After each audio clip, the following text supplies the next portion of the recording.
Hello, everyone, and welcome back to the Hard Things Podcast. This is your host, Blaine Burgess, and this is episode 50, the big 50.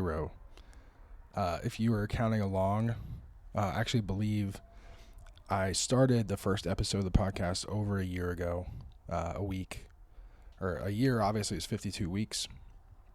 So episode 50 is a bit of a milestone. It means I've been doing this for an entire year, and probably like you listening out there, I encourage you to reflect back on the past year. Oftentimes, I believe at times in history, the Lunar New Year was around this time, the spring equinox, rather than New Year's as we celebrate it now in January. And I think it's always good, maybe quarterly, maybe more often than that. I don't know. Kind of depends on the person. I think it's good to reflect. And I can tell you the growth I've had over the past year has been fantastic. And I also know, how much further I have to go. It's pretty much endless growth we can have in this life. So I'm excited for the undertaking. And I think when I reflect, one of the best things I've done in the past year is just execute on my vision. And that's really what today's episode is about. The title today is If. It's just simple. 2 letters, 1 word, if. And if is very powerful. When looking backward in the past, it's not abundantly helpful. I think saying if this or that, then this could have happened.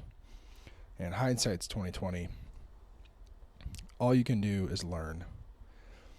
And when I look back at the last year, I will say I've had some opportunities where, maybe if I did something, things would have turned out differently or better, more in my favor. And all you can do with that information is learn to pay attention and be present now so that you can affect the future. If I do this, we don't know the outcome, but we do know probabilities. We know we have a chance. And all you can do in this life is give yourself the best chance possible. So that's what I plan on doing over the next year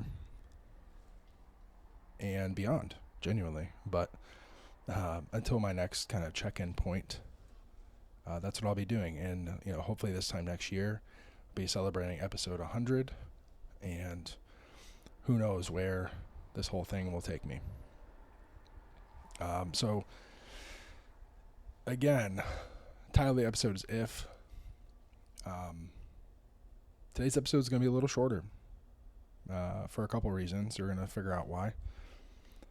The shortest and kind of most easiest to describe reason I'm kind of obsessed with the word if and why it's going to be the 9th kind of chapter of my book, or the outro, so to speak, is one of my favorite DJs, just a DJ I discovered a long time ago, basically like 10 years ago, Kaytranada from Montreal. I was at a music festival for a friend's bachelor party and stumbled upon this super funky music. It's one of the most creative things I've ever heard. It keeps coming out with new music that's just equally as good. Great producer, great performer. Seen him perform live several times and just love it every time. But there's a song that's not on Spotify. It's actually infuriating to me. The only place you can find it is on YouTube. I imagine it has something to do with Janet Jackson and not being able to sample her song legally. But she had a song called If, It's basically just all about like, if I was your boyfriend, blah blah blah, here's all the stuff I would do. And the beat, the remix that he did of the song is just the coolest song I've ever heard in my life, and just gives me like just a feeling of like joy. It's really hard to describe. You kind of just have to listen to it. So if you get a chance, look on YouTube, If Kaytranada Remix. It's a picture. The one that I always listen to is a picture of him kind of with his fingers over his eyes, like little goggles. It's pretty funny. But yeah, there's just something about that. And he always puts it in his live sets too, but it's just not something that he's ever like released on Spotify. And obviously, like I said, probably just not able to strike a deal with Janet Jackson for whatever reason. But I think the song brings up a great point. This is something I think that bothers me the most about humanity is if, we have so many opportunities in life. There's so many, tragedies. Like if we did something, we could set this right. There's so many just problems waiting to be solved. And so many great things that are already happening, waiting to be continued. And for some reason or another, we just don't do it. Maybe it's not profitable. Spending our time doing something charitable doesn't yield us money, and we don't feel safe enough to be able to donate our time, whatever it may be. And especially when it comes to relationships, I see a lot of people kind of stifled. Like, what if this isn't the right person? What if this person disappoints me? What if this person, isn't the one for me? And the bright side, the upside of having an opportunity of if is basically never attained because we never, we're so afraid to fail or to have a negative experience or have something that goes against us happen that we don't leave space for something good. I think that song really, Janet Jackson does a great job of just kind of expressing that feeling of like, here's all the stuff I would do, and like longing and all these like very human emotions. And I think being stuck in longing, dreaming, all these things is very, it's very safe. I find a lot with friends or whoever that we get to talking about future plans and dreams and all the stuff that we want to happen and are exciting things, and it kind of stimulates our dopamine in the moment, and then we become satisfied based on that. And I think it's great to be satisfied. It's great to celebrate. It's great to acknowledge what has happened. But in the same way, what Nick Saban, the great college football coach, says, he talks about relief syndrome. So you have to celebrate, but without allowing yourself to be relieved in a very specific way. It's just something about life is like you wake up every day and people will say the rent is due. And the rent is always due. You wake up and we have this opportunity, but it comes at a cost.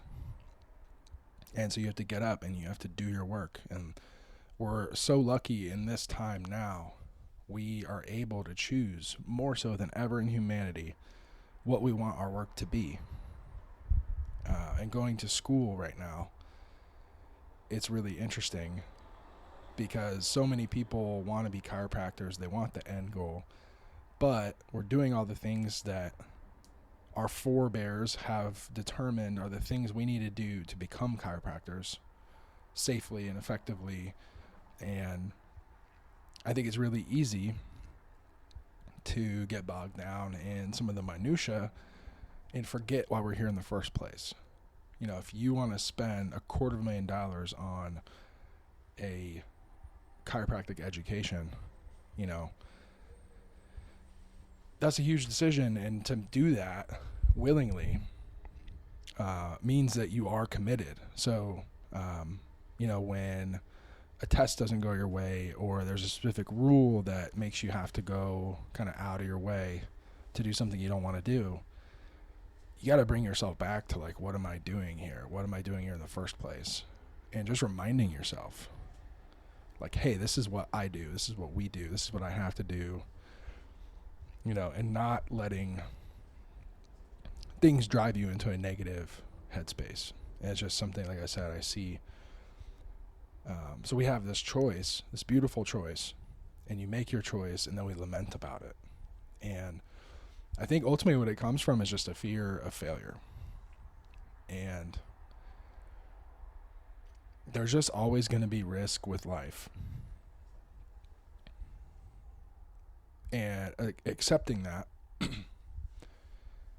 making your play, seeing the result, and then, leave it alone, like move on, I think is one of the most powerful things you can do. And the strongest people are able to basically hold this tension, handle this tension with grace and ease. And that's something that I've felt myself growing into, and I'm excited to grow into additionally. I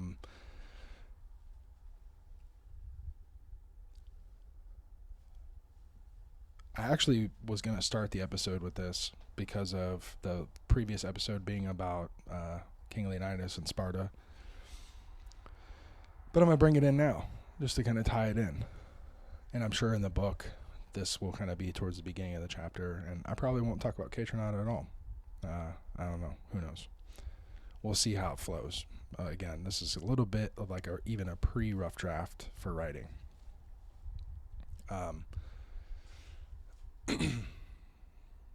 So, another reason I'm obsessed with the word if is a story from Sparta. So, I don't know what it is about Greece that makes people want to invade. But it seems like all that ever happened. So, there's a guy, Philip II of Macedonia, and he, like King Xerxes of Persia, was trying to invade Greece, or invaded Greece, but couldn't get to Sparta. And Sparta is in a region called Laconia, so this kind of helps make it a little bit more sense. But Philip sent a message to Sparta and said, "If I invade Laconia, you will be destroyed, never to rise again." And in classic Spartan fashion, they replied with a single word. They said, "if." So, if I invade Laconia, you will be destroyed, never to rise again. If. So basically saying, like, you won't. And it's funny that nowadays, that's kind of the humor I've gravitated towards a little bit.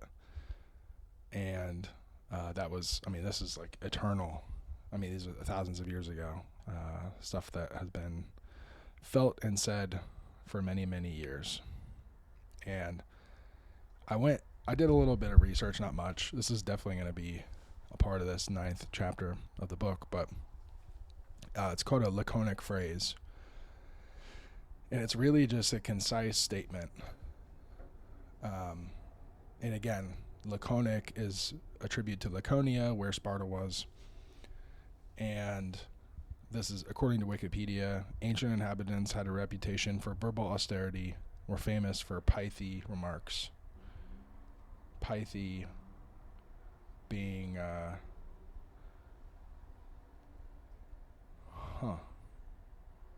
not like a really good definition there.